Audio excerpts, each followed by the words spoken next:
What is meant by naturalism? What is its relation to realism?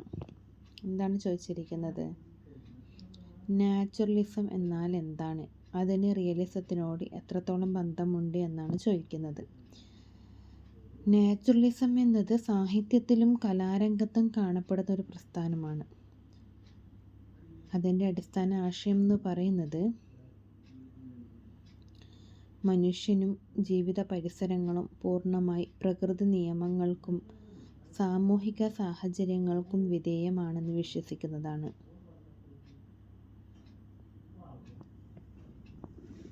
എന്താണ് പറഞ്ഞത്? മനുഷ്യനും ജീവിത പരിസരങ്ങളും പൂർണ്ണമായി പ്രകൃതി നിയമങ്ങൾക്കും സാമൂഹിക സാഹചര്യങ്ങൾക്കും വിധേയമാണെന്ന് വിശ്വസിക്കലാണ്. അതിൻ്റെ പ്രധാന ലക്ഷണങ്ങൾ എന്ന് പറഞ്ഞാൽ ജീവിതം യാഥാർത്ഥ്യത്തിൽ കാണിക്കുന്നു. വ്യക്തിയുടെ ചിന്തയും പ്രവൃത്തിയും സാമൂഹികവും ജീനറ്റിക് സാഹചര്യങ്ങളും രൂപപ്പെടുത്തുന്നു. ജീവിതം ഒരു പരീക്ഷണശാല പോലെയാണ്. ദാരിദ്ര്യം, ലിംഗപീഡനം, മദ്യം, ഹിംസ, യാഥാർത്ഥ്യത്തിലെ കഠിനതകൾ എന്നിവ തുറന്നുവെക്കുന്ന രീതിയിലുള്ള രചനാശൈലിയാണ്. ഉദാഹരണത്തിന് ഫ്രഞ്ച് സാഹിത്യകാരൻ എമിൽ സോള നാച്ചുറലിസത്തിൻ്റെ പ്രധാന പ്രതിനിധിയാണ്. എന്താണ് റിയലിസം എന്നത്? യാഥാർത്ഥ്യവാദമാണ്. സാഹിത്യത്തിൽ ജീവിതത്തെ അതിൻ്റെ യഥാർത്ഥ രൂപത്തിൽ അലങ്കാരമാക്കി അവതരിപ്പിക്കുക എന്നതാണ് റിയലിസത്തിൻ്റെ ലക്ഷ്യം.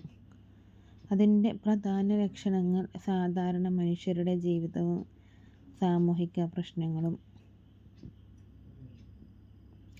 കൃത്രിമമല്ലാത്ത സംഭാഷണങ്ങളും സംഭവവികാസവും, പ്രത്യക്ഷ യാഥാർത്ഥ്യത്തെ ആധാരമാക്കി കഥ പറയുന്നു. ഉദാഹരണത്തിന് ദോസ്റ്റോയെവ്സ്കി, ടോൾസ്റ്റോയ്, ടാഗോർ. നാച്ചുറലിസവും റിയലിസവും തമ്മിലുള്ള ബന്ധവും വ്യത്യാസം എന്താണ്? റിയലിസം യാഥാർത്ഥ്യത്തെ വിശ്വസ്തമായി ചിത്രീകരിക്കുന്നു. വ്യക്തിയുടെ ജീവിതം, തിരഞ്ഞെടുപ്പുകളും സ്വതന്ത്രവുമാണ് പ്രാധാന്യം. ചിലപ്പോൾ ആശാവാദം കാണാം.